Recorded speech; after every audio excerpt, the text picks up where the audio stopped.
Objeto. SCP-310. Llama eterna. Clasificación. Seguro. Procedimientos especiales de contención. Cuando no está siendo utilizado para experimentación, SCP-310 debe mantenerse en una caja sellada al vacío de 0,3 metros por 0,3 metros por 0,3 metros compuesta por material ignífugo. La cámara de pruebas que rodea la caja de vacío será igualmente ignífuga y se mantendrá saturada de dióxido de carbono, nitrógeno u otro agente extintor cuando no se realicen pruebas. Para prevenir el acceso no autorizado, deben ser implementados los protocolos estándar de la Fundación. No se permiten sustancias inflamables o semi-inflamables dentro de la cámara de pruebas, excepto en pequeñas cantidades con fines de investigación. Se requiere autorización para realizar pruebas en sujetos vivos u objetos autopropulsados. La cámara debe mantenerse sellada durante las pruebas y el sistema de vacío de emergencia debe permanecer activo. Se prohíbe a todo el personal llevar ropa suelta cuando se encuentre en la cámara. El pelo largo debe mantenerse atado. Se recomienda el uso de trajes ignífugos. Memo 310-A. Por última vez, la ropa suelta incluye corbatas. Independientemente del código de vestir fomentado en el sitio, queremos evitar más casos como el del Dr. No se debe usar ningún artículo que pueda permitir el contacto accidental con SCP-310. Dr. John Drake. Cualquier objeto que entre en contacto con SCP-310 debe permanecer en la cámara de pruebas hasta que se consuma por completo. Cualquier artículo o prenda que entre en contacto con 310 debe removerse lo más rápidamente posible mientras se evita el contacto. Cualquier parte del cuerpo que entre en contacto con 310 debe ser removida inmediatamente. Los instrumentos quirúrgicos, incluyendo las sierras para hueso, deben mantenerse a la mano para este tipo de situaciones, al igual que los cortadores de penos y sierras eléctricas en caso de que factores temporales impidan que se realice una amputación más controlada. Cualquier miembro clase D que entre en contacto con 310 debe ser inmediatamente eliminado. Si la exposición del miembro clase D a SCP-310 es parte del procedimiento de prueba, se recomienda que el sujeto sea inmovilizado antes de la exposición para prevenir un contacto accidental adicional. La cámara de pruebas permanecerá sellada hasta que todos los objetos expuestos a SCP-310 se consuman por completo. Por lo tanto, se recomienda evitar el uso de sujetos de prueba de gran tamaño para evitar bloqueos prolongados de la cámara de pruebas. Descripción: SCP-310 es una vela blanca de 157 milímetros de altura, compuesta de un sebo aparentemente normal.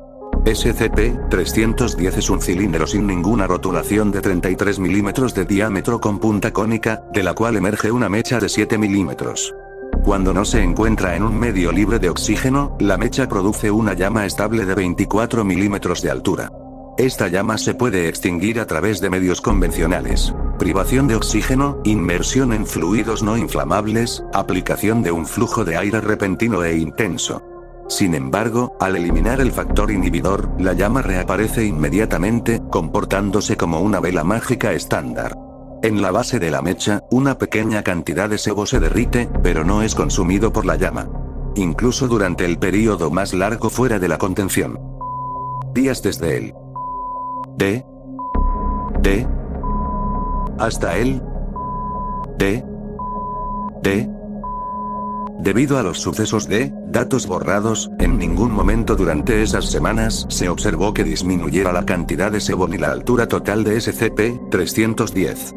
Aparte de su interacción con la llama de SCP-310, el sebo en sí no es inusual en ningún aspecto. El sebo retirado de SCP-310 se denomina SCP-310-01 y está clasificado como seguro. Se corta fácilmente y es tan maleable como cabría esperar. También se derrite y quema normalmente cuando se expone a una llama ordinaria. Todo el sebo extraído de 310 se reemplaza lentamente a través de medios desconocidos. Si 310 es recortado, el sebo crecerá desde la llama hasta que recupere su altura original de 157 milímetros y su aspecto impecable. En un experimento, SCP-310 se colocó en una cámara térmica, derritiendo completamente el sebo, de manera que solo quedó la mecha. La llama permaneció encendida incluso sin combustible y gradualmente exudó sebo hasta que recuperó su estado original. Cualquier sustancia inflamable o semi-inflamable que entre en contacto con SCP-310 se incendiará con un fuego de propagación lenta. A diferencia de la llama de 310, este fuego no puede extinguirse por ningún otro medio que no sea agotar su suministro de combustible. Los experimentos han demostrado que el fuego continuará ardiendo incluso en vacío, bajo el agua, en un medio saturado en nitrógeno, bajo el flujo de aire intenso, en un ambiente refrigerado, encerrado en una caja ignífuga, o cualquier combinación de los anteriores. Solo el consumo de todo el material inflamable en contacto con las llamas provocará su extinción. Cualquier objeto incendiado por SCP-310 se designa como SCP-310-02 y se clasifica como Euclid hasta que se consuma por completo, después de lo cual se vuelve a clasificar como seguro. Por lo tanto, en caso de ignición accidental, especialmente del personal, separar lo antes posible la sección incendiada del resto del objeto es la única manera de conservar el resto del objeto expuesto. Las llamas de los objetos SCP-310-02 son capaces de propagarse a otros objetos inflamables o semi-inflamables, lo que da lugar a otros objetos SCP-310-02. Las implicaciones de dicha posibilidad de una reacción en cadena son preocupantes. Las pruebas han demostrado que el contacto corporal con SCP-310 es similar a la inmolación normal, es decir, muy doloroso y dañino. El daño es algo más extenso que el de las llamas normales, probablemente debido a la incapacidad de extinguirse y a la tasa inusualmente lenta de propagación de SCP-310-02. No se han observado propiedades psíquicas o meméticas inusuales. Se desconoce el modo en que los objetos SCP-310-02 pueden seguir ardiendo a pesar de todos los esfuerzos para extinguirlos. También se desconoce por qué el propio SCP-310 es tan fácil de extinguir, aunque sea temporalmente.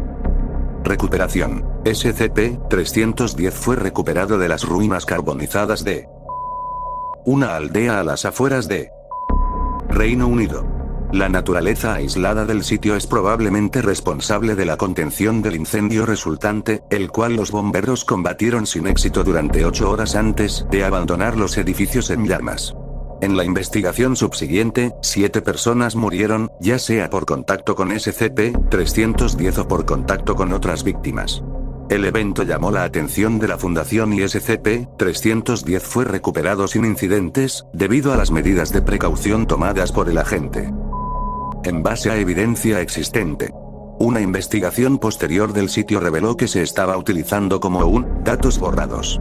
La participación de esa organización puede explicar de alguna manera por qué SCP-310 se encontró donde estaba, para qué había sido utilizado y cómo comenzó el incendio que llevó a su recuperación por parte de la Fundación.